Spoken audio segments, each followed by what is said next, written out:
दीवारें। एक औरत की दर्द भरी कहानी। सास के आगे जबान नहीं खुलती थी मेरी, और जब खुद सास हूँ तो बहू के आगे जबान नहीं चलती। मन की इच्छाएं पहले भी दबी थी और आज भी जैसे दबी की दबी ही रह गई हैं।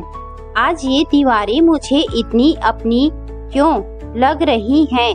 30 वर्षों की गृहस्थी में मैंने इन दीवारों को कभी भी अपना नहीं समझा, लेकिन अब महसूस हो रहा है कि इन दीवारों से ज्यादा अपना तो कोई है ही नहीं।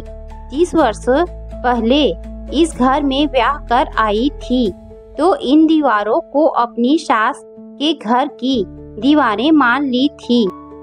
उसके बाद कितनी कोशिश की थी मैंने इन दीवारों को अपना बनाने की, पर कभी भी इतना अपनापन मेरे मन में नहीं जागा था। आते ही सास ने फरमान सुना दिया था, बहू मेरे घर में ऐसा होता है वैसा होता है। कोई भी बात होती तो वह यही कहती थी, यह मेरा घर है, इसमें ऐसा ही होगा, और अगर किसी को मेरी बात नहीं मानी तो वह मेरा घर छोड़ सकता है। लेकिन आज दोपहर को सोते वक्त ऐसा लग रहा था जैसे ये दीवारें मुझसे कह रही हैं, देखा तनु, हमें ठुकरा दिया पर हम तेरा साथ कभी भी नहीं छोड़ेंगे। हम आज भी तेरी हैं, सब तुझे धोखा दे देंगे पर हम तुझे कभी भी धोखा नहीं देंगी। आजकल क्या दीवारों से आवाजें आनी शुरू हो गई हैं? क्यों मैं दीवारों से बातें सुनती हूँ? ऐसी तो कुछ भी अनहोनी नहीं हुई है मेरे जीवन में। हर माँ के जीवन में ऐसा वक्त आता ही है, फिर मैं इतना अकेलापन क्यों महसूस कर रही हूँ? पहले भी तो इतनी अकेली ही थी, फिर आज यह अकेलापन इतना ज्यादा क्यों खलने लगा है? पड़ोस वाली आंटी कहने लगी हैं, अच्छा किया बेटा फ्री हो गई है, बच्चों का ब्याह कर दिया, अब आराम कर, घूम फिर अपने शौक पूरे कर। पर कौन से शौक, कौन सा घूमना फिरना, कौन सा आराम? सब कुछ तो मन से होता है और बहुत ज्यादा पैसों से। मन अगर स्वस्थ ना हो तो कुछ भी नहीं होता है, और अगर जेब में पैसा ना हो तो कुछ भी हो ही नहीं सकता। यह ठीक है कि जीवन आराम से बीत रहा है, पर इतना तो कभी भी नहीं हुआ कि रोज रोज घूमने जाऊं। कोई कहता है कि अब भगवान का नाम लो, कीर्तनों में जाओ, कथाएं सुनो, पर जीवन भर मेरा घर ही मेरा मंदिर, काशी काबा सब रहा है। तो अब 50 बरस की उम्र में यह नया शौक कहाँ से पालूं? काम करने की सोची तो लोगों ने यह कहकर काम नहीं दिया कि आपकी उम्र के लोगों को अब आराम करना चाहिए। क्या 50 साल की उम्र में मैं बूढ़ी हो गई हूँ और अब सिर्फ भगवान जो हैं भी कि नहीं का ही सहारा लूं, या फिर चुपचाप बैठकर बेकार के भजन कीर्तन ही सुनूं? बेटी का फोन आया, माँ आप कोई एनजीओ ज्वाइन कर लो, आपका मन लग जाएगा और समाज सेवा करने से संतुष्टि भी मिलेगी। लेकिन एक मध्यम वर्गीय गृहस्थ क्या जाने यह समाज सेवा क्या होती है? जिसने सारी उम्र अपने घर से बाहर कदम ना रखा हो, वह क्या समाज सेवा करेगी? बेटे का फोन आया, 4 घंटे का सफर है, मम्मी जब आपको जरूरत होगी आ जाऊंगा। पर जब बहुत ज्यादा बीमार पड़ी थी तब भी बेटे का फोन ही आया, मम्मी आ तो जाऊं पर छुट्टी नहीं मिल रही है। नहीं बेटा मत आओ, मैं कर लूंगी, और तुम्हारे पापा तो है ही ना। भरे मन से कहना पड़ रहा था, उस वक्त भी तो सिर्फ ये दीवारें मुझे से कुछ कह रही थी कि कोई बात नहीं, हम हैं ना तेरा ख्याल रखने के लिए, तू आराम कर, हम तेरा ख्याल रखेंगे, हम हैं ना तेरे साथ, जब तू थक कर सो जाएगी तो हम तेरा पहरा देंगी। सारा जीवन मैं इन दीवारों से इतने अपनेपन का एहसास नहीं कर सकी। सारा जीवन सोचती रही कि कब इन दीवारों से पीछा छूटेगा और कब अपनी नई दीवारें बनेंगी। यह तो बहुत ही छोटा सा घर है। चलो, पति ने नया घर नहीं बनवाया कर दिया। उनकी आमदनी इतनी नहीं थी कि एक नया घर ले। बहन भाइयों की जिम्मेदारी उठाते रहे, फिर अपने बच्चों की। इतना समय और पैसा ही नहीं बचा था कि अपना नया घर बनवा लेते। बेटे की बहुत अच्छी नौकरी लगी थी। मन में एक उम्मीद जगी थी कि अब तो नया घर बनवा ही लेंगे। कुछ जमा पूंजी हम लगाएंगे और कुछ बेटे से ले लेंगे और मैं स्वयं की खड़ी हुई दीवारों में जाऊंगी। पर अपने शहर से दूर अच्छी नौकरी लगते ही बेटे के ऊपर मक्खियों की तरह लड़कियां भिनभिनाने लगी थी। आखिर एक लड़की के प्यार में मेरा बेटा फंस ही गया और आनन फानन शादी कर फैसला भी हो गया। बहुत अच्छी लड़की है, फिर घराना भी अच्छा है। पति ने समझाया, मम्मी अभी तो भाई को लड़की पसंद है, फिर बाद में ढूंढनी पड़ेगी। बेटी ने समझाया, हाँ ये ठीक ही तो कह रहे हैं, कुछ अनहोनी तो नहीं हो रही है। सब बेटों की शादी होती है तो फिर मैं इतनी परेशान क्यों हूँ। बड़े लाड से बहू को घर में ब्याह कर लाई थी, लेकिन आते ही बहू ने न सिर्फ बेटे को हथिया लिया था बल्कि सारे गहने भी अपने कब्जे में कर लिए थे। मैं अपनी खामोशी की आदत के कारण कुछ बोल ही नहीं पाई थी। मम्मी जी, यह तो बहुत ही सुंदर हार है, मैं इसे ले लूं, अपनी सहेली की शादी में डालूंगी। एक बार भी तो नहीं कर पाई थी। मन में खींचती रहती थी पर ऊपर से कुछ नहीं कह पाती थी। धीरे धीरे बहू प्यार से काफी गहने ले गई थी। पति भी उसी का साथ देते थे। उसी के लिए तो बनवाया है, फिर उसे देने में क्या हर्ज है। कैसे बताती कि सारी उम्र मैंने कभी अपनी सास से यह तक नहीं पूछा था कि मम्मी जी मेरे गहने कहाँ रखे हैं, और आज मैं अपनी बहू से यह नहीं कह पा रही हूँ कि बेटे ये गहने मेरे पास ही रहने दो। हमारी पीढ़ी की सासों की यही विडंबना है कि अपनी सासों से भी सारी उम्र डरती रही और अब पढ़ी लिखी सास होने के कारण बहुओं को कुछ कह नहीं पाती। शायद मैंने बेटे से कुछ ज्यादा ही उम्मीदें लगाई थी, तभी हमेशा उस पर विश्वास करके अपने घर का सपना देखती रही थी।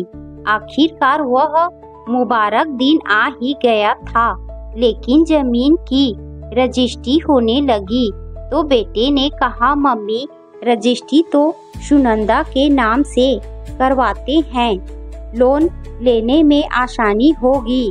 वह नौकरी करती है ना, लेकिन पैसा तो पापा का भी लग रहा है।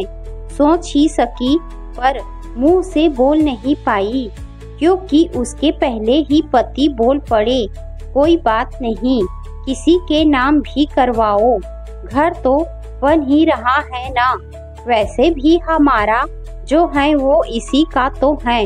मेरा मन चीखने लगा, मेरी दीवारी कहाँ है? सालों तक इंतजार करने के बाद भी मेरे हाथ कुछ नहीं आया, दीवारें तक नहीं। घर बन कर तैयार हो गया था। मैं स्वार्थी नहीं थी, और न ही अपने बेटे के बारे में कुछ बुरा सोच सकती थी। पर इस मन का क्या करती जो वर्षों से एक ही आस मन में लगाए बैठा था कि मेरी भी अपनी दीवारें होंगी और उन दीवारों को मैं अपने हिसाब से सजा सकूंगी। लेकिन बेटे के लिए मन की सारी कुंठाएं मिटाकर उसका घर बनने का इंतजार करती रही। मुझे वह दिन याद आ रहा था जब मैंने इस घर में बदलाव लाना चाहा था। तब मेरी सास ने साफ इनकार कर दिया, इस घर में कुछ भी बदलाव नहीं होगा, यह मेरा घर है और इसमें वही होगा जो मैं चाहूंगी।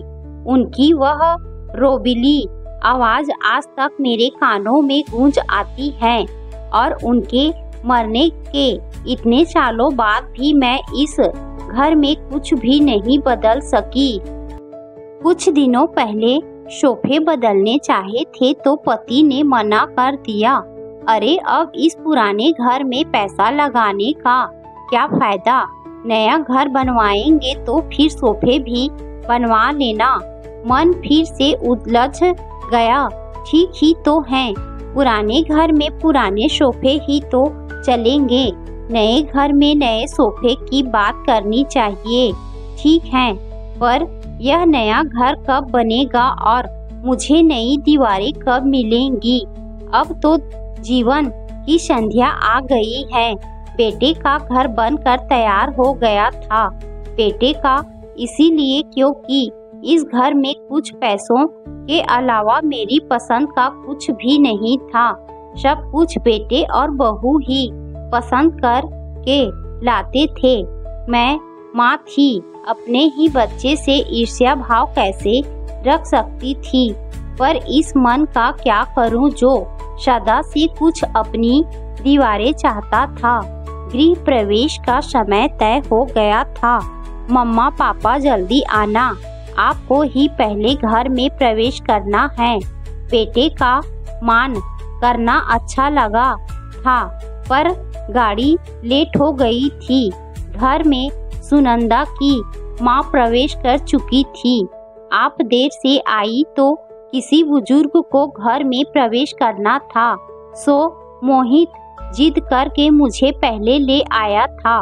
उसकी बात मुझे कांटे की तरह चुभी थी। पता नहीं वह व्यंग कर रही थी या शायद ऐसे ही कहा था, पर मेरा मन ऐसा रोया कि पूरे समय में व्याकुल ही रही थी। कैसा लगा घर मम्मी? रात को मोहित पूछ रहा था। एक कमरा मेरा भी बनवाया गया था, उसे ही देखकर खुश हो रही थी। बहुत अच्छा बना है बेटा, मैं खुश होकर बोली थी। यह घर आपका है, आप ही इस घर की मालकिन है।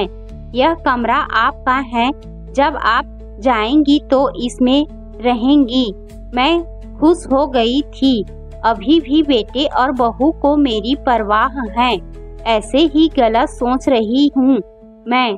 कभी नाखून भी मांस से जुदा होते हैं। क्या सोच रही हो मम्मी? आपका जब तक मन करेगा यहीं रहे ना, बेटे ने फिर से कहा। उदास हो गई थी मैं। क्या यह कहना जरूरी था? हाँ बेटा, ये दीवारें तूने बड़ी मेहनत से खड़ी की हैं और अब इन दीवारों पर मेरा हक कहाँ? नहीं बेटा, ज्यादा नहीं रह पाऊंगी। तुम्हारे पापा तो चले जाएंगे और फिर उन्हें अकेला भी तो छोड़ा नहीं जा सकता। कनखियों से देखा। बहू और बेटे के चेहरे पर सुकून की रेखा नजर आई। सच ही तो है, जितना भी चुप रहो, पास बैठ कर कुछ तो मुंह से निकल ही जाता है।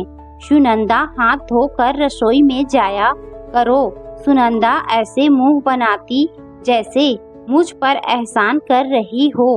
मन मायूस हो जाता। सुनंदा, रात को कपड़े बाहर से उठा लिया करो, इतनी मेहनत से धुलते हैं और रात को ओस से गीले हो जाते हैं। फिर बोल पड़ी थी, जी मम्मी, पर लगता है यह बात भी उसे पसंद नहीं आई थी। तभी तो सुबह तक कपड़े बाहर ही पड़े थे। फिर मन कह उठा, चुप रहा कर, ज्यादा मत बोला कर। ऐसे ही कई छोटी छोटी बातें थी जिन्होंने मन को छलनी कर दिया था। सप्ताह भर भी न रह पाई थी बच्चों के पास। शायद मैं ज्यादा ही दखल अंदाजी करने लगी थी, पर मेरी सास भी तो करती थी और मेरी हिम्मत नहीं होती थी उन्हें कुछ कहने की। और उनकी बात तो जैसे मेरे लिए पत्थर की लकीर होती थी। अगर कभी कुछ मना करने की सोचो भी तो पति से डांट अलग पड़ती थी। पर वो ही पति अपनी बहू के लिए कैसी अलग सोच रखने लगे हैं। शायद जमाना बदल गया है, पर मेरे लिए क्यों नहीं बदला? शायद मैं ही नहीं बदल पाई हूँ, या फिर मैंने सबसे कुछ ज्यादा ही उम्मीदें लगा रखी हैं, या फिर पता नहीं क्यों, लेकिन कुछ तो है जो मुझे तकलीफ देता है और मैं उस तकलीफ से बाहर आना भी नहीं चाहती। हफ्ते बाद ही मेरे जाने का समय आ गया था। मम्मी, जा कर फोन कर देना, बेटे ने चिंता व्यक्त की। हाँ जरूर, अपना ख्याल रखना। अब मैं वापस अपनी दीवारों के पास जा रही थी।